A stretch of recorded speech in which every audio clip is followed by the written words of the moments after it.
ये है जी definition important. यहाँ पे आपको डेफिनेशन मिलेगी बॉडी कॉर्पोरेट की, लेकिन उससे पहले जो छोटी छोटी डेफिनेशंस हैं उसको देख लेते हैं। कंपनी की डेफिनेशन पढ़ें, बड़ी मुश्किल है, मुश्किल से समझ आएगी।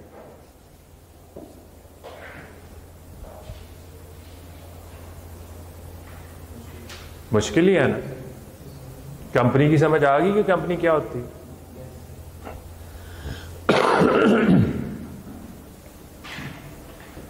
जो पिछले 2 पेजेस पढ़े हैं वो कंपनी का कॉन्सेप्ट ही पढ़ा आप, लेकिन जो लॉ डेफिनेशन दे रहा है वो कहता है भाई वो कंपनी जो कंपनीज एक्ट के मुताबिक रजिस्टर्ड हो जाए 2017 के मुताबिक, वो हमारे लिए कंपनी। लेकिन इससे कंपनी का कॉन्सेप्ट आपको क्लियर नहीं होता। वो जो पिछले 2 पेजेस पे आपने पढ़ा था वो कंपनी का कॉन्सेप्ट था। कंपनी लॉ से क्या मीनिंग है? 1947 से लेके 84 तक कंपनीज किस लॉ के मुताबिक रजिस्टर होती होंगी?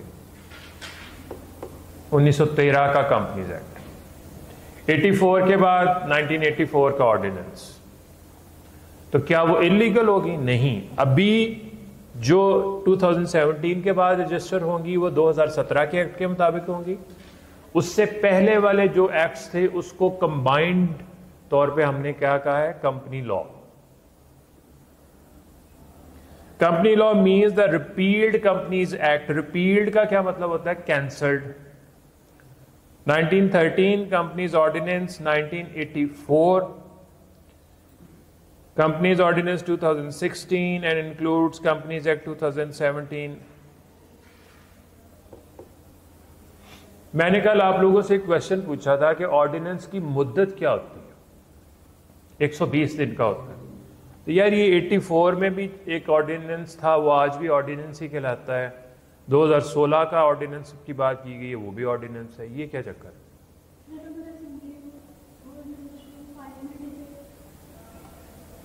हाँ हाँ सही जा रही हैं आप, बोले बताएं पार्लियामेंट क्या करती है? तो वो तो एक्ट नहीं बन जाता।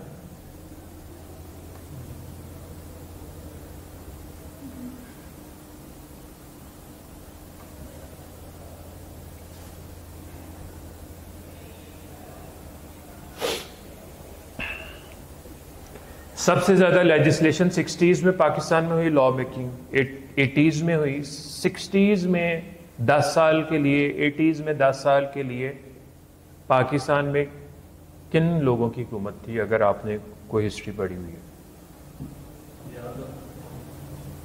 ज़िया-उल हक और अयूब खान। तो थ्योरेटिकली तो पार्लियामेंट ने लॉ बनाना होता है ना।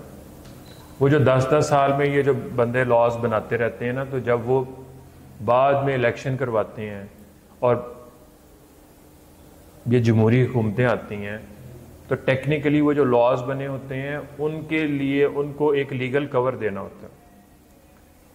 तो वो कहा जाता है जब पार्लियामेंट आती है ना, इलेक्शन बन जाता है, वो सियासतदान उसको कहते हैं डिक्टेटर को कि भाई तुम 10 साल से अकेले ही इस मुल्क को लूट रहे हो, तो हमारा हिस्सा कहाँ पे है? तो मिल बांट के खाओ पियो। तो वो कहता है मैं इलेक्शन करवा देता हूँ, जो मैंने लॉज बनाए हैं उनका क्या बनेगा? तो वो पार्लियामेंट आती है तो वो कहती है ऑल लॉज मेड ड्यूरिंग फलान डेट टू फलान date will be deemed to have been passed by the parliament. 100 law बने थे, 200 लॉ बने थे, वो parliament will deem to have been passed by the parliament. समझा जाएगा कि वो पार्लियामेंट ने बनाए। एक्चुअल में पार्लियामेंट ने नहीं बनाए, लेकिन हम उसको इंडोर्स करते हैं, ब्लैंकेट कवर देते हैं। तो वो जनाब उनका नाम एक्चुअल में वो एक्ट्स बन चुके हुए हैं, लेकिन वो किताबों में उनके नाम ऑर्डिनेंस के तौर पे ही चल रहे हैं। क्रिमिनल लॉ का एक लॉ है हदूद ऑर्डिनेंस, वो 1979 में वो रेप के ऊपर है लॉ। तो वो हदूद ऑर्डिनेंस है, वो भी लॉ बन चुका हुआ है। कई लॉज हैं जो ऑर्डिनेंस ही कहलाते हैं लेकिन एक्ट बन चुके हैं। अच्छा जी, बॉडी कॉर्पोरेट की डेफिनेशन, बॉडी कॉर्पोरेट या कॉर्पोरेशन की डेफिनेशन जो है वो वाइडर है एज कंपेयर टू कंपनी। इसको याद करना है, डेफिनेशन आती होती है, सिनेरियो बेस्ड की सूरत में भी आ सकती है, रट्टा बेस्ड की सूरत में भी आ सकती है। बॉडी कॉर्पोरेट और corporation includes a company incorporated under companies act 2017 और कंपनी लॉ, यानी कि जो पाकिस्तान में कंपनीज रजिस्टर हुई हैं वो कंपनीज भी हैं, उनको हम कॉर्पोरेशन भी कह सकते हैं, बॉडी कॉर्पोरेट भी कह सकते हैं। Second, a company incorporated outside Pakistan, US UK में जो कंपनीज रजिस्टर हुई हैं वो पाकिस्तान में काम कर रही हैं, मल्टीनेशनल्स, वो पाकिस्तानी लॉ के मुताबिक कंपनी है कि कॉरपोरेशन है या बॉडी कॉर्पोरेट है।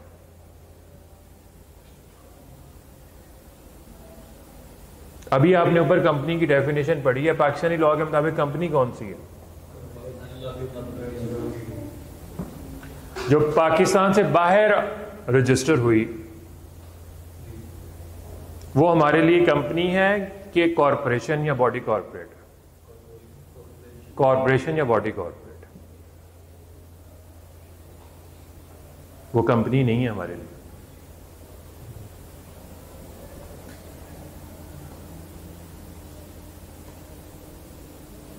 नेक्स्ट है जी, body corporate declared as body corporate in the relevant statute.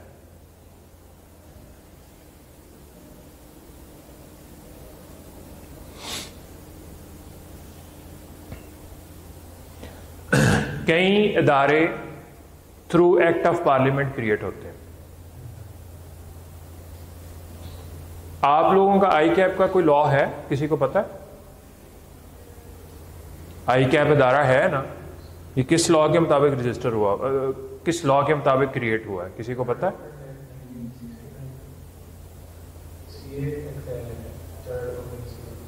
I cap ordinance है, ये भी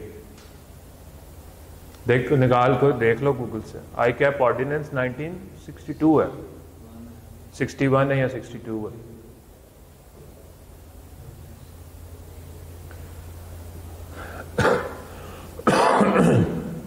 जो इदारे बाज़-औक़ात इदारे through act of parliament create होते हैं, स्टेट बैंक जो है वो पार्लियामेंट ने क्रिएट किया है, उसके लिए एक अलग से लॉ बनाया। जिस लॉ ने उसको क्रिएट किया उस लॉ में अगर लिख दिया जाएगा कि ये इदारा एक बॉडी कॉर्पोरेट होगा, वो बॉडी कॉर्पोरेट कहलाएगा।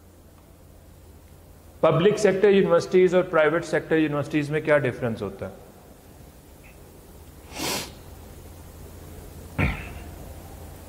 पब्लिक सेक्टर यूनिवर्सिटीज सरकारी यूनिवर्सिटीज होती हैं, गवर्नमेंट ओन्ड होती है। Agriculture university Faisalabad, UET university of engineering and technology, इनके ये भी through act of parliament create हुई हुई हैं।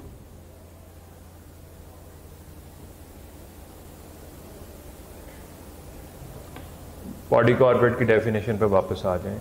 बॉडी कॉर्पोरेट में कौन कौन सी, पाकिस्तान में जो कंपनी रजिस्टर्ड है वो कंपनी भी हैं, बॉडी कॉर्पोरेट भी हैं या कॉर्पोरेशन भी है। पाकिस्तान से जो बाहर रजिस्टर हुई हुई हैं वो सिर्फ बॉडी कॉर्पोरेट या कॉर्पोरेशन। वो एक इदारा जो एक्ट ऑफ पार्लियामेंट, स्टैच्यूट किसको कहते हैं? एक्ट को ही कहते हैं। स्टैच्यू और स्टैच्यूट में फर्क है भाई। स्टैच्यूट में 3 टी आते हैं, स्टैच्यू में 2 टी आते हैं। और statute means act of parliament, law made by the parliament. Parliament क्या होती है जी, जरा ये बता दें अगर भी लॉ पढ़ा हुआ है। पार्ट्स बता दें पार्लियामेंट के क्या क्या होते हैं। बिल कहां से पास होके एक्ट बनता है? वो कौन सा हाउस होता है? National assembly, senate and president. President sign करता है, फिर वो लॉ बनता है। नेशनल असेंबली, सेनेट, प्रेसिडेंट, इन तीनों को मिला के हम पार्लियामेंट कहते हैं।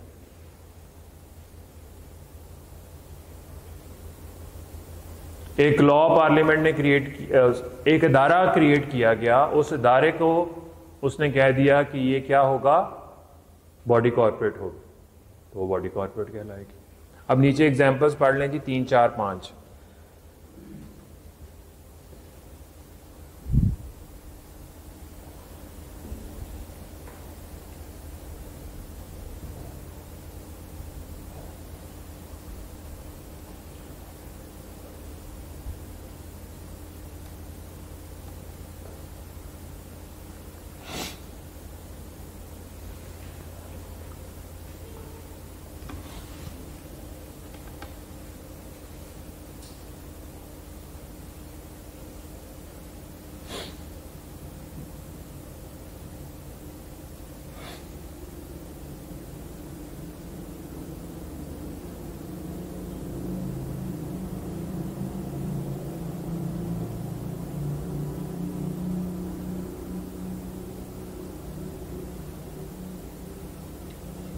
इसकी एक्सेप्शंस क्या हैं?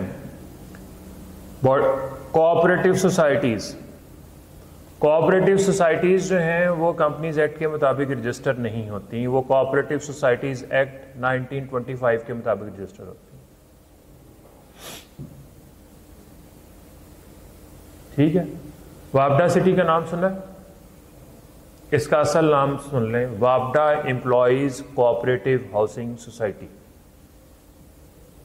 वापडा सिटी में प्लॉट्स ओरिजिनली किसको मिले थे? वापडा के एम्प्लॉइज को सस्ते में मिले थे, उनके लिए बनी थी।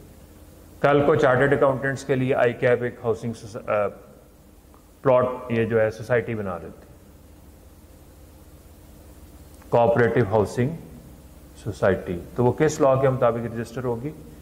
Cooperative housing societies act 1925। 1925 इसका मतलब है कि कोऑपरेटिव सोसाइटीज जो हैं वो बॉडी कॉर्पोरेट नहीं है।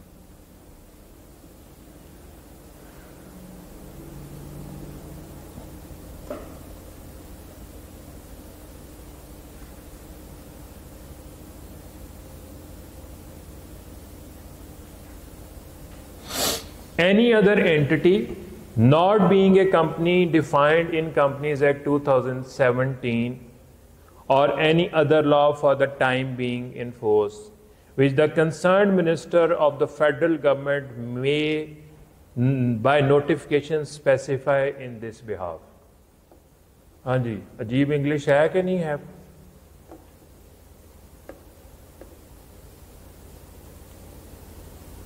बिजनेस लॉ में अंग्रेजी पढ़ी थी इस तरह की?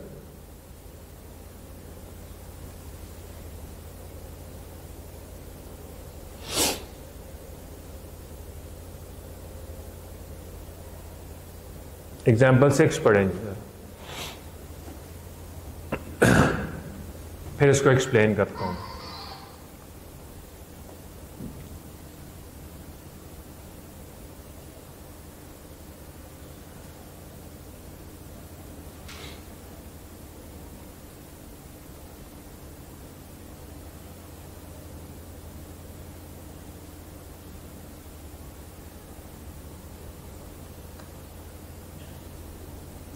गवर्नमेंट का मिनिस्टर, फेडरल गवर्नमेंट का मिनिस्टर जो कोई कंपनी जो बॉडी कॉर्पोरेट की डेफिनेशन में आती थी उसको बॉडी कॉर्पोरेट की डेफिनेशन से बाहर निकाल सकता है। ये बात ये हुई है, लेकिन किसको नहीं निकाल सकता ये समझने की जरूरत है। जो कंपनी कंपनीज एक्ट के मुताबिक कंपनी है उसको नहीं निकाल सकता, या किसी लॉ के मुताबिक है उसको नहीं निकाल सकता। तो बचती फिर कौन सी है? Company incorporated outside Pakistan. Foreign company को इसने किया है ना, ऑरेंज लिमिटेड को। दोबारा अब उस line, any other entity not being a company as defined in companies act 2017, यानी कि ये इसके साथ ये काम नहीं हो सकता, उसको डेफिनेशन में से नहीं निकाल सकता। और any other law for any other law for the time being, यानी कि वो जो आपने कौन सी पढ़ी है, थर्ड नहीं बुलेट पॉइंट वाली पढ़ी जो है, थर्ड बुलेट पॉइंट में कौन सी चीज, ऐसी अदारा जो किसने क्रिएट किया है? पार्लियामेंट ने, एक्ट ने क्रिएट किया है और उसको कहा गया है कि ये बॉडी कॉर्पोरेट होगी, उसको भी मिनिस्टर साहब के लिए उसकी डेफिनेशन से बाहर नहीं निकाल सकते। तो फिर रिमेनिंग कौन सी पॉइंट रह गया? सेकंड पॉइंट रह गया।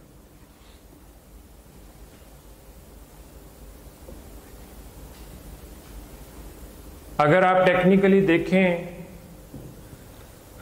तो लॉ मेकिंग की पावर पार्लियामेंट के पास ज्यादा है कि मिनिस्टर के पास ज्यादा है? पार्लियामेंट के पास। मिनिस्टर किसका हिस्सा है? पार्लियामेंट का हिस्सा है कि एग्जेक्टिव का हिस्सा है?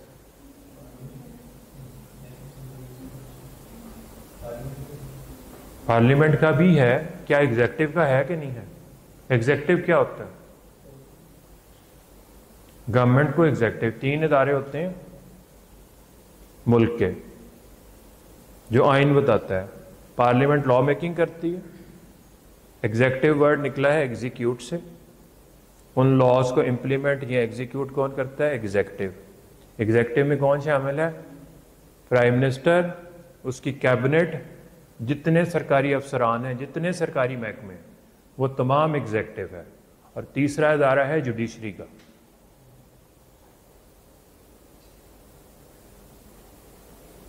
तो मिनिस्टर जो है, जब आइन ने कहा है कि लॉ मेकिंग किसने करनी है? पार्लियामेंट ने करनी है। मिनिस्टर के पास थोड़ी सी पावर होती है डेलीगेटेड लेजिस्लेशन की। कौन पावर देता है इसको? पार्लियामेंट ही देती है। एक लिमिट बता दी जाती है कि इसके अंदर रह के तुमने लॉ मेकिंग करनी है, और अगर उस लॉ मेकिंग से वो बाहर जाता है तो वो क्या होता है? अल्ट्रा वायरीज। अल्ट्रा वायरीज का वर्ड पढ़ा हुआ? तो उसको फिर हम कहां पे चैलेंज करते हैं? कोर्ट में चैलेंज करते हैं कि इसको पावर इतनी मिली हुई थी, इसने पावर से एक्सीड करके ये लॉ बनाया है, इस लॉ को इनवैलिड डिक्लेयर करो।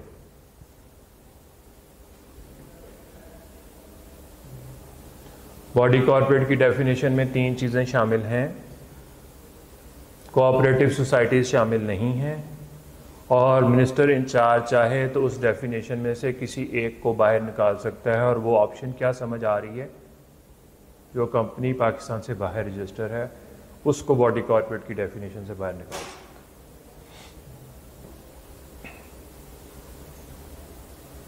है। हाँ जी, कोई कंफ्यूजन?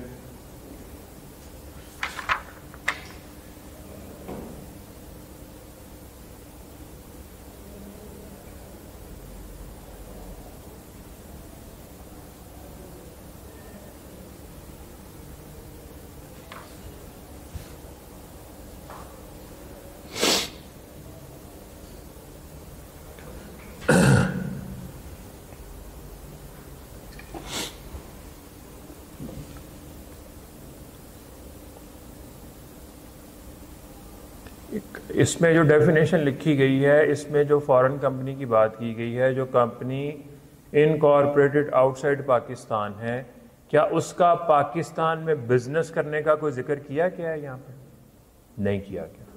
मैंने ये इसलिए बात की है कि नेक्स्ट डेफिनेशन आ रही है फॉरेन कंपनी की। Next page.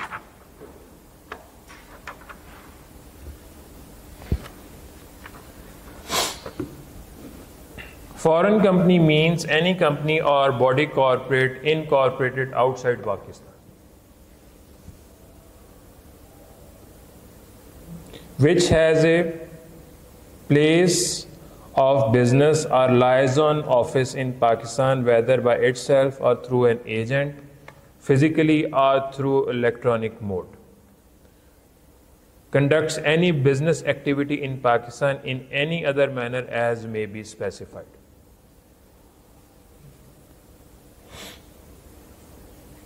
दुनिया में बहुत सारी कंपनीज जो है बाहर दुनिया में रजिस्टर हुई हुई है। हमारे लिए कौन सी फॉरेन कंपनी है? क्या वो हमारे लिए फॉरेन कंपनीज है? हजारों लाखों के हिसाब से अमेरिका, यूएस, यूरोप में सब रजिस्टर्ड है, दुबई में रजिस्टर्ड है। क्या वो हमारे लिए फॉरेन कंपनीज हैं इस डेफिनेशन के मुताबिक? नहीं। क्यों है भाई?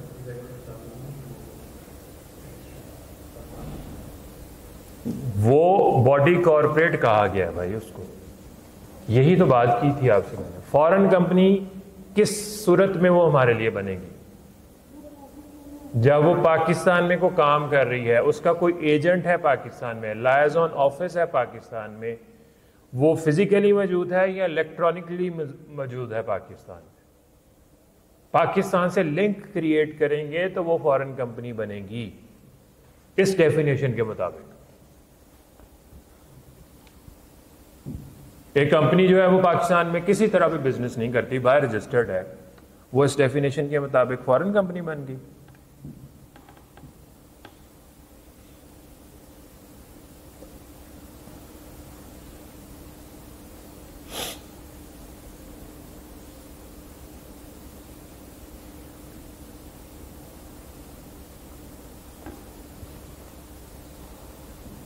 एग्जाम्पल से हम देखें।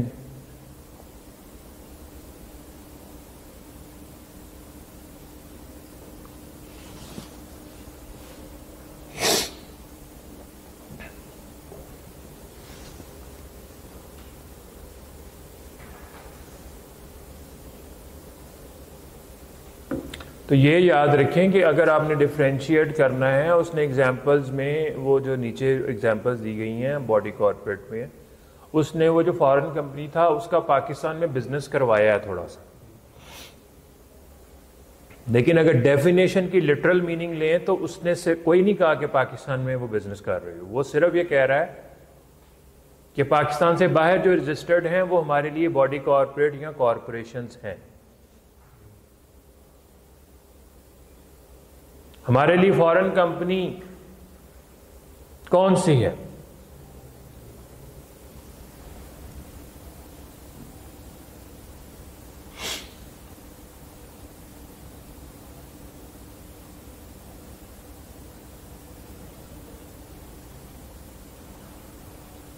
कंपनी या बॉडी कॉर्पोरेट?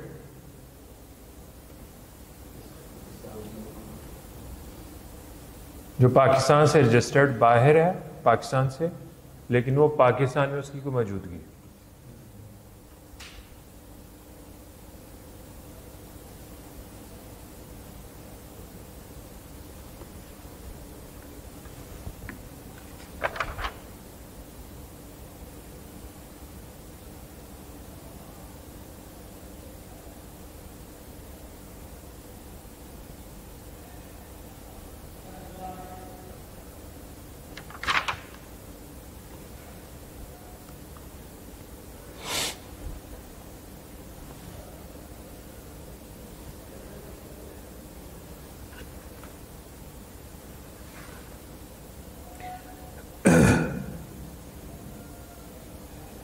नेक्स्ट पेज पे ज़रा 2.3.3 पे ज़रा पब्लिक कंपनी की डेफिनेशन देखें। ये भी साथ कंपनी की तरह काफ़ी मुश्किल डेफिनेशन। 2.3.3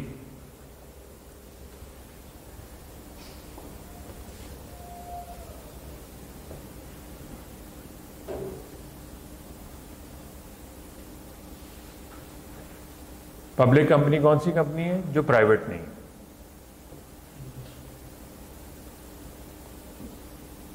फिर पीछे आ जानी प्राइवेट कंपनी की डेफिनेशन देख, पिछले पेज 2.3.2 पे।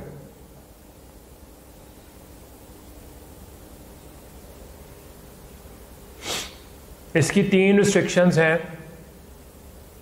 नंबर 1, आर्टिकल्स में ये रिस्ट्रिक्शंस लिखी हुई हैं। रिस्ट्रिक्ट्स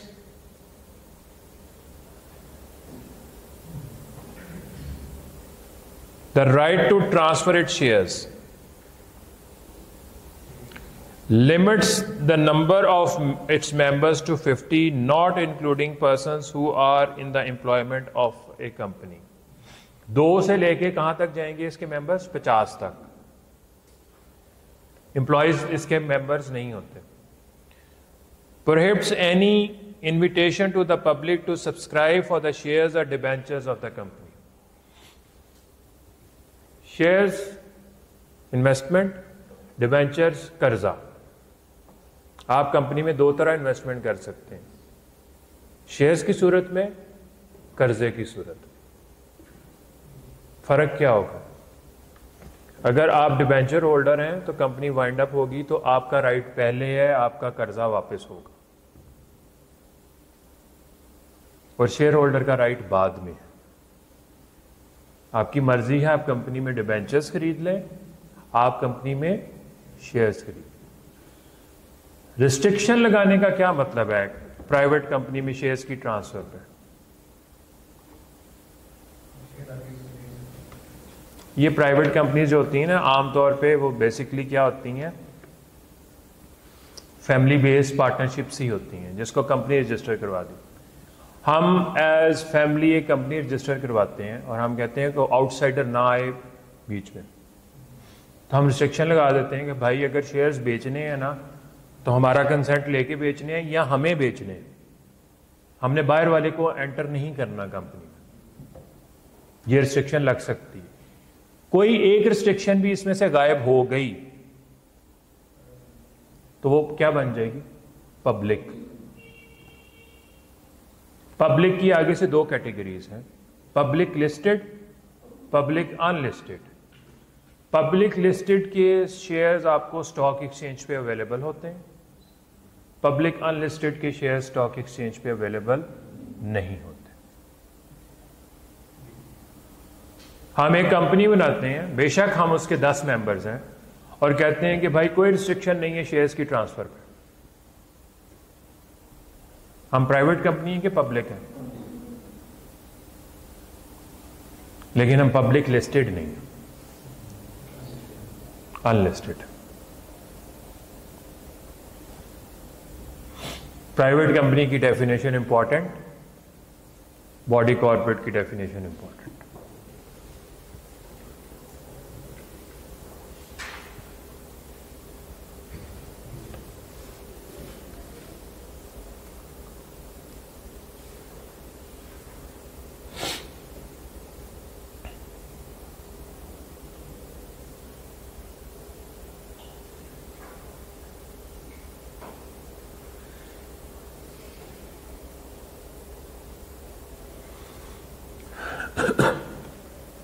आज के लिए इतना काफी है, बाकी से आधा कल पढ़ेंगे।